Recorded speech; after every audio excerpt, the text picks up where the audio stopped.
I am Ferdinand Marcos, and I am the President of the Republic of the Philippines. I stand today on behalf of 110 million Filipinos. Hello people and hello universe, it's me again. Hello sa mga kababayan natin at sa mga Marcos loyalists and supporters. Mayroon tayong very important good news for everybody. Nakita nyo guys, ito ay crime reduction under the Marcos administration. Now, ikukumpara po natin yung mga crime na nangyari nung panahon ni dating Pangulong Digong. Alam nyo, mga kababayan, that time, maraming natsuchugi, ika nga, no? Siyempre, yung mga DDS na bastos, na laging feeling sa sarili nila, na perpekto ang kanilang puon na sinusuporta. Hindi nila tanggap yun na 7,000 plus yata ang natsugi that time. So ngayon, makikita natin under the Marcos administration, ang crime rate na talagang as in very good news for everybody. Kasi itong Pangulo na ito, ayaw niya kasi malagasan ang bawat Pilipino. Kaya sinisikap niya yung kanyang panawagan o breeding instruction nga sa PNP na kailangan walang mamamatay hanggat maari, lalo na po sa mga bypass operation. Yan si Pangulong Marcos Jr. talagang magaling mamuno kung ikukumpara mo sa dating past administration, malayo. Sasabihin nila, oh, ito si Duterte, the best president forever. Ay sus, paano nyo masasabi na best president forever? Sige nga, ilatag nyo. Well, kung walang ibang best president ever, walang iba ko si Pangulong Marcos Jr. Kasi mahal yung mga Pilipino. Hanggat maaari, ayaw na lang malagas kat isa. Hanggat maaari. Pero, sa kasaysayan ng mundo, hindi pwedeng walang mamatay sa iba't ibang klaseng pamamaraan. Tulad ng mga rapes, magnanakaw, nagsasabu, yan, holdapan, yan. Hindi pwedeng walang mamatay. Sapagkat maraming ipinanganak everyday, marami ding namamatay everyday. Yan po ay nakatala sa kasaysayan ng mundo. Mayroon talagang namamatay. Ganun pa man, nasa isang pinuno kung paano niya i-manage ang kanyang nasasakupan na maiwasan ng harm, pananakit sa kapwa or kailangan hulihin mo sila ng maayos with the warrant of arrest. Pag nagkasala, kulong. Kaso lang, mayroong isang tao na nagkasala nga, sa Amerika pa ang kaso, nagmamatigas pa. Ayaw niya magpakulong. Gusto niya, paboran siya ng administrasyon. Hindi naman pwede po yun. Batas is batas. Yan po si Pastor Kibuloy. Yun baso, humarap kayo sa batas. Panagutin nyo yung mga pagkakamali nyo. No? So, dahil dito, mga kababayan, sa crime reduction under the Marcos administration, talaga namang sino man na hindi humahanga dito. Kaya naman mga kababayan, itong pangyayaring ito na good news for everybody, alam nyo bang itong taon 2023, kung ilang milyon ang nagpunta dito sa Pilipinas ng mga turista? Napakadami, i-search nyo yan i-search nyo yan kung magkano, milyon mga kababayan, Sabi po dito ng PCO, yan para sa taong 2023, nasa 98% ang ating crime clearance efficiency. Tingnan ang impormasyon tungkol sa bumabang insidente na krimen sa bansa sa huling 2 taon ayon sa Philippine National Police. Sasabihin nila, hindi na naman totoo yan, yung mga sinasabi ng mga PNP. Kung di kayo maniwala, wag kayong magsalita. Wag na kayong makialam. Kung gusto nyo, doon sa korte, magreklamo para sigurado. Ngayon guys, titingnan natin dito. Ayan crime recorded. Ito, makikita nyo dito palakpakan dyan sa mga Marcos loyalists and supporters. Una-una, 2017 under the Marcos and under the Duterte administration. Ilan po lahat ang natsugi? Ang sabi, crimes recorded 2017. 295,382. Yan po sa pamumuno ni Digong ninyo. Tingnan nyo. Grabe, di ba?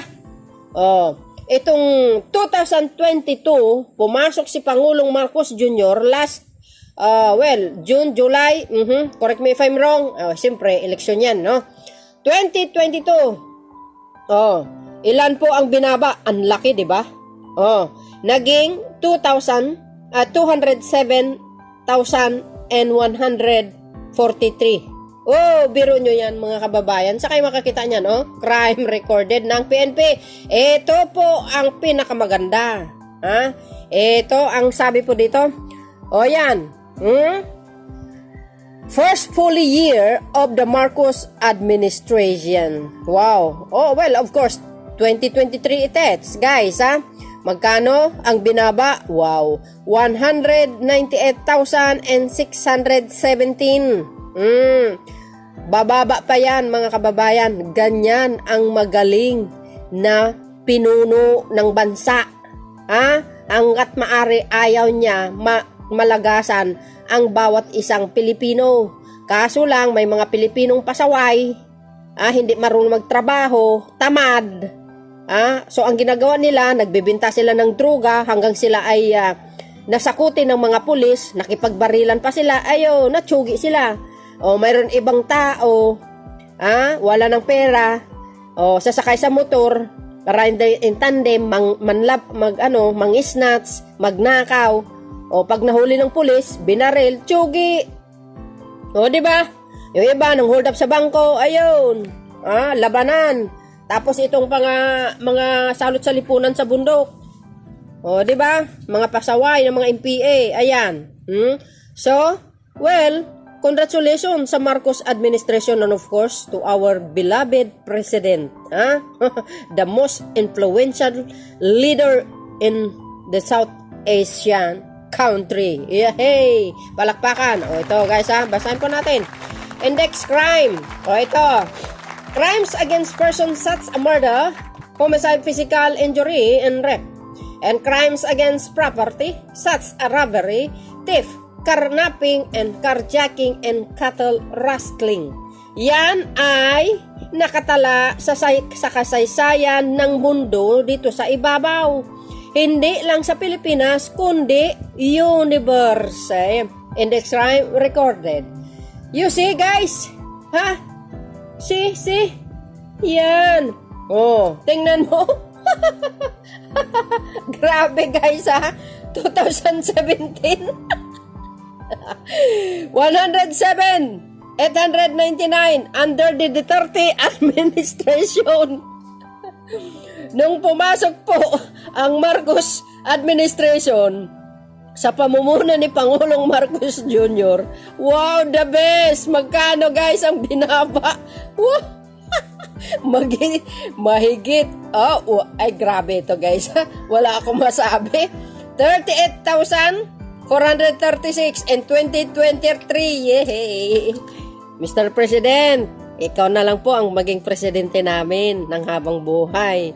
Sana Lord, pagbigyan niyo po ang hiling namin. Kasi magaling ang Pangulong nakaupo, kaya maraming inggit. Ayaw nila ipikit ang mata nila. Gusto nila sugurin ang Malacanang. Doon sa sinabi ni Attorney Puke. Sabi niya, kailangan daw agawin nila ang Malacanang habang daw nasa Germany si Pangulong Marcos Jr. Ang kapal na mukha mo, Attorney Puke. Subukan mo lang pag hindi maghalo ang balat sa tinalupan. I-upload ko yung video na yan, guys, Ayan, congratulations. Sa ating mahal na Pangulo at sa, of course, guys, kudos sa ating mga kapulisan, mga PNP, AFP, yan. Saludo sa inyo, mga sir, Tuloy-tuloy po ang suportan nyo sa ating mahal na Pangulo sapagkat itong Pangulo na ito, nakita nyo ang kanyang gawa, ang kanyang galaw, sa kanyang pamumuno, the best is among the rest. Yan si Pangulong Marcos Jr. Wow! O diba guys? Nakalula. Wow guys nakakalula ito Oh, ang laki ng binaba mga kababayan 38? What the heck? Oh, ito. Crime clearance efficiency is the percentage of cleared cases out of the total number of crime incidents handled by the law enforcement agencies for a given period of time. Crime, 98% clearance efficiency in 2023. Yan, under the Marcos administration. You see what I see? Yan, mga kababayan. Sa mga bumabati ko sa Pangulo, wala yan.